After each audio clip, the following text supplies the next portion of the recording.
Lance Hall here for Let's Discuss with Lance Hall. Happy to welcome Jeff Keith, vocalist for Tesla, to the program today. I'm excited about this, Jeff. I hope you are. I absolutely am. Thanks. I appreciate your time, Lance.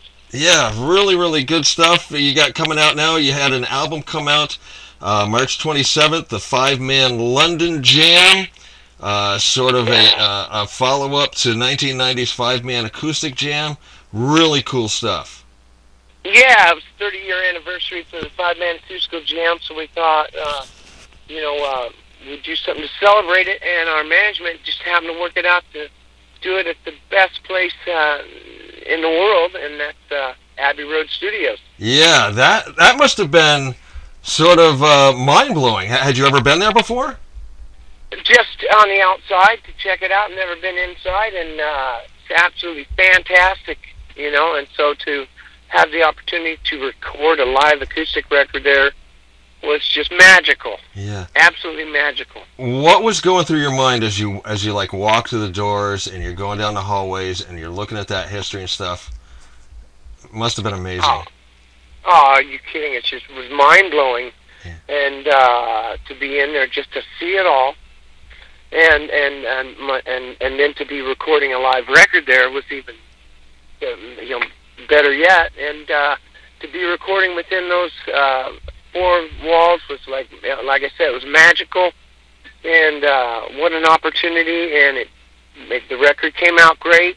Tried not to think too much about, hey, wow, where the Beatles did all their great records and all that, and a bunch of other bands, and just focus on the performance, but I couldn't help but always be, having on in the back of your mind that you're recording in Abbey Road Studios. It's like, wow, yeah. Mind-blowing.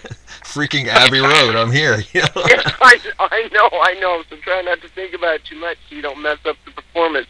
But like I said, it came out great. We're really happy with it. And you actually got to have a small audience in the studio with you, correct? Yeah, there was probably like 25, 30 people. It was fantastic, So after, at the end of a song, just hearing like 25, 30 people clapping and going, all right, hey.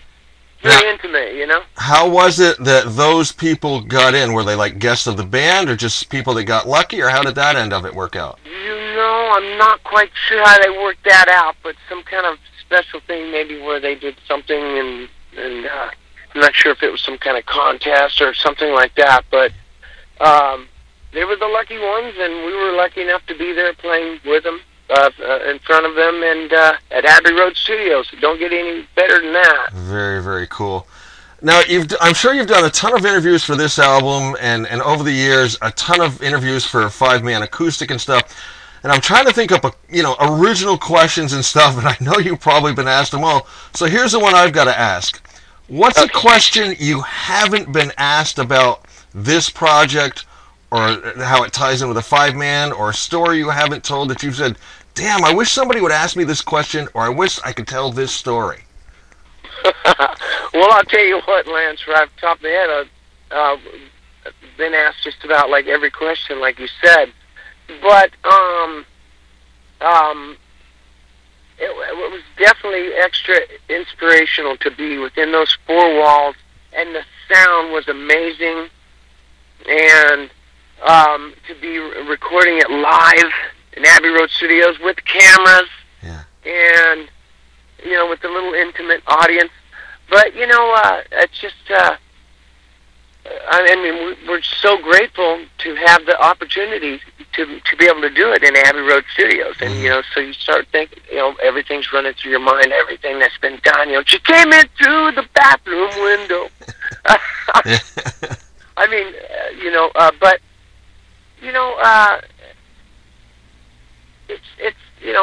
it's just what it is. It was an amazing experience, and to think, being a small town boy like I am, from one small town to another small town, and to be all of a sudden in this band Tesla for now 30 some odd years, and to have this opportunity to be recording live at Abbey Road Studios was like just mind blowing. Yeah. So it's sort of like, I never would have imagined it, and to be there actually doing it, and to have it come out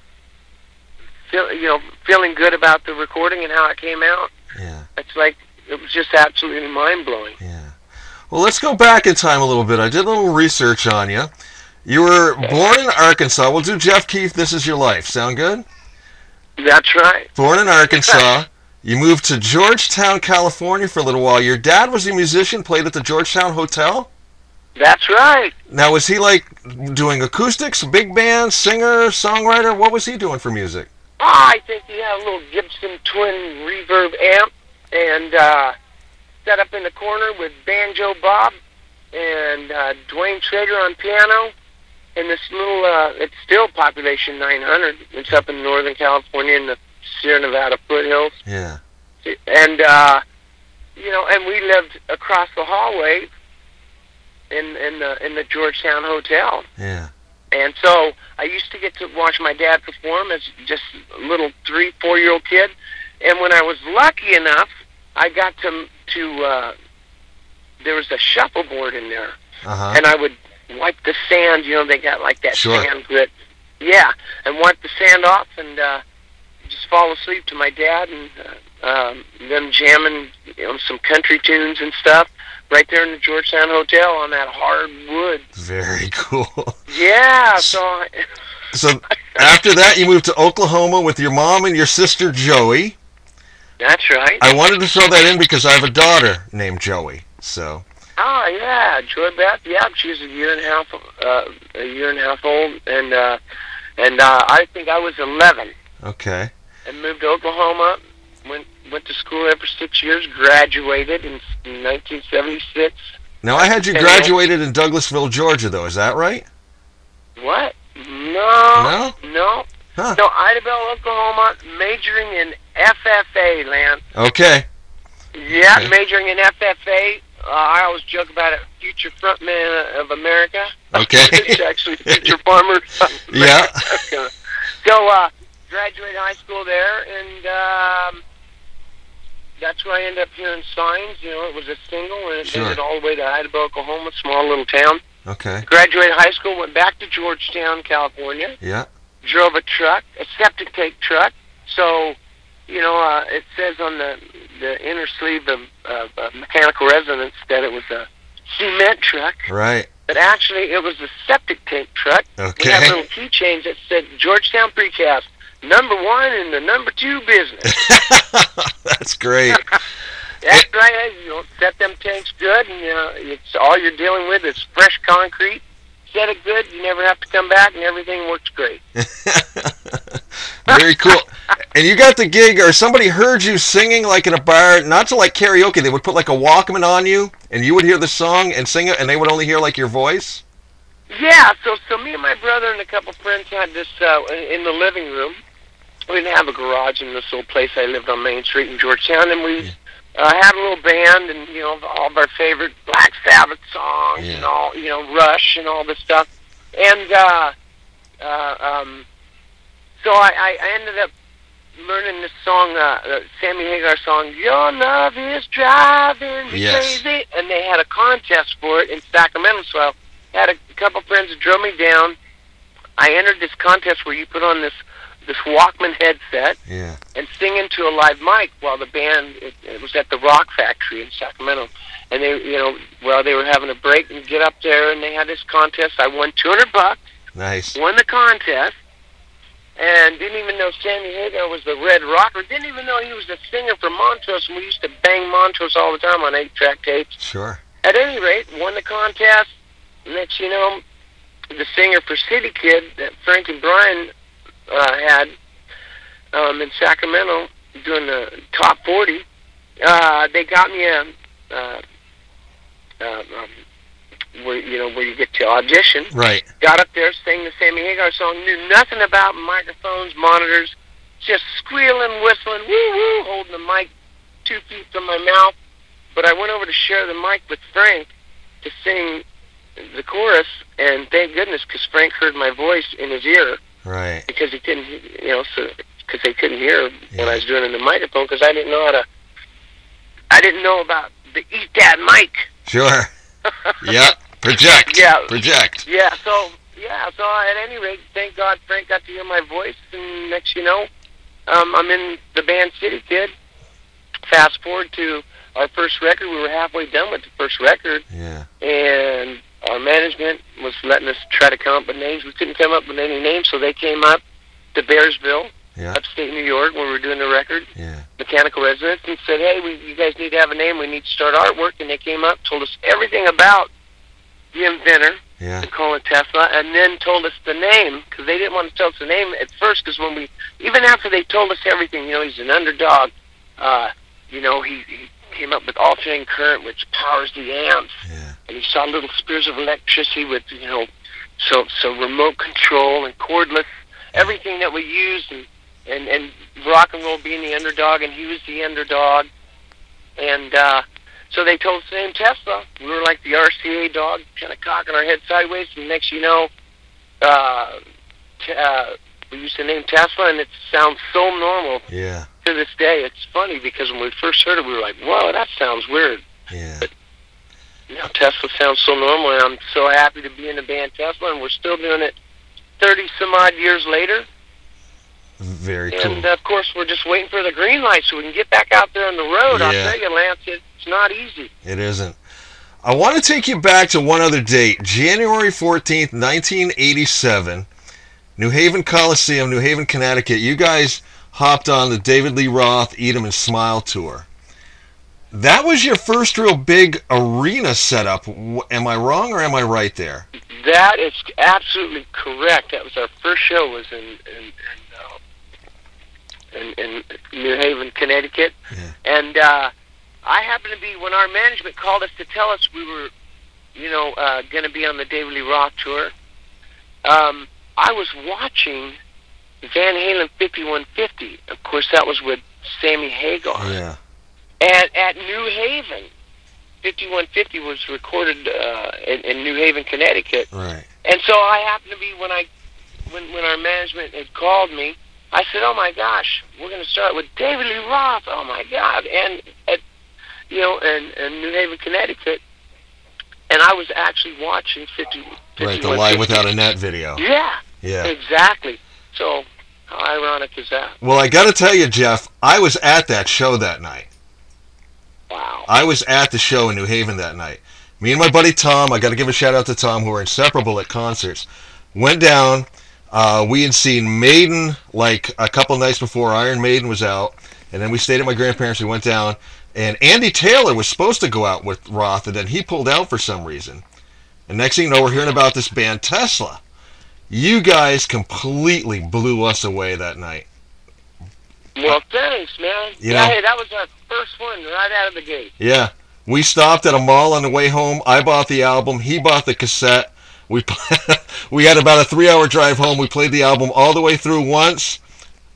Let it play again. We played it through twice. Blown away. Blown away. Well, that's great. Well, thanks, Lance. Yeah. That's awesome. And that's well, still we try to make a record that's a record from start to finish, a whole album. Yeah. And that was in the era where everybody was doing that. And so we appreciate you listening to the whole record all the way through and then rewinding and playing it again. Oh, yeah. The cassette had that auto flip where it got to the end of the tape and it would just flip and play automatically. So. Oh, yeah, the fancy player. There's like a continuous loop. Just to bring us back to present, to talk about Five Man London Jam once again and going over there to Abbey's studio and with all that history and being in there. I actually have two quick ones here for you. What was it like doing a Beatles song in Abbey Road? Oh, man, are you kidding? We can work it out. Yeah. We did it on the 5-man acoustical jam, but to do We Can Work It Out live in Abbey Road Studios, oh, my gosh, what an honor. Yeah. Yeah, I mean, we couldn't be, we're the luckiest band in the world is what I was thinking. Yeah. The other one I've got for you real quick, because I know we're running up against time a little bit. Sitting there thinking about all the history, not only the Beatles, but all the other artists that went in there recorded. Did you think, man, I wish I could have sat in on the session for this album, this song, this band? Was there anyone that sort of jumped out at you? You said, man, I wish I could have been here for that. Hey, well, you know what? To be honest with you, Abbey Road Studios, I just think, the Beatles. But, man, a lot of great bands. I think like The Who, all kinds of great bands. So, being a small-town boy, I grew up. We just passed around. You talk about continuous loop as the 8-track tapes, Yeah. and we would just pass them around. The labels were all bubbled off. So I'm a small town boy. Even to this day, the guys can mention names of people that were in bands and stuff, and I had no idea. I just knew that Robin Chow was the army green color. Yeah. Black Oak, Arkansas was the pink 8-track cassette. Yeah. And so I never knew, and I still don't know a lot of big names and stuff. Been known to jam with people and go, oh, that was cool, and then the guys will come in and it's like, oh my gosh, you were playing with jamming with Steve Lukather and stuff. I'm like, oh my gosh. Yeah. I never knew that. I knew Toto and stuff. So I'm a small town boy. So sometimes it's still new to me. So I had no idea all the other bands that have done great records in there. And also found out by doing a tour after recording that a lot of big movie soundtracks are done there too. Yeah. Downstairs in the big rooms and stuff. Hmm. So a lot of stuff has been done there that I had no idea. All I thought about was the Beatles, Yeah. If you A could lot of pick great one, stuff what would you has been done. pick? If I could pick one, what would I pick? Yeah, one to sit in on. Oh, Go back in time and sit in on. Oh, definitely would be with the Beatles. Yeah. Sit in on Let It Be or Lady Madonna. Cool. Oh, hey, any and all of them. Yeah. Just to be able to sit in with would be just amazing, incredible. But hey, it's better off they did it, and then that's what we cut our teeth on, and then to have the opportunity to make a record there ourselves was just mind blowing. Yeah, very cool. Been chatting with Jeff Keith here for Let's Discuss with Lance Hall. Tesla's got their album 5-Man London Jam. It's out now. Came out end of March. Recorded live over at Abbey Road Studios. It's awesome. I've heard a lot of stuff off it. It's excellent. Jeff, good luck going forward. Hopefully everything, new norm, old norm, whatever. Let's just hope it gets normal enough so we can get back out on the road and see some shows and you guys can get about doing what you do. That's right, Lance. Absolutely, man. And hey, man, we're all just itching to get out there and do what we love to do most, and that's do live concerts. And let's hope that sooner than later that things all pull together and we're back out there. Excellent. Jeff, I appreciate your time today. Thank you very, very much. It's been a hoot. I can't tell you how thrilled I was to tell you that we were at that first show. Thanks, Lance. Hey, I appreciate that, man. It's going all the way back to the start. Yeah, absolutely. Take care, buddy. Have a good rest of your day. Thanks, Lance. You too. Bye-bye. Okay, bye.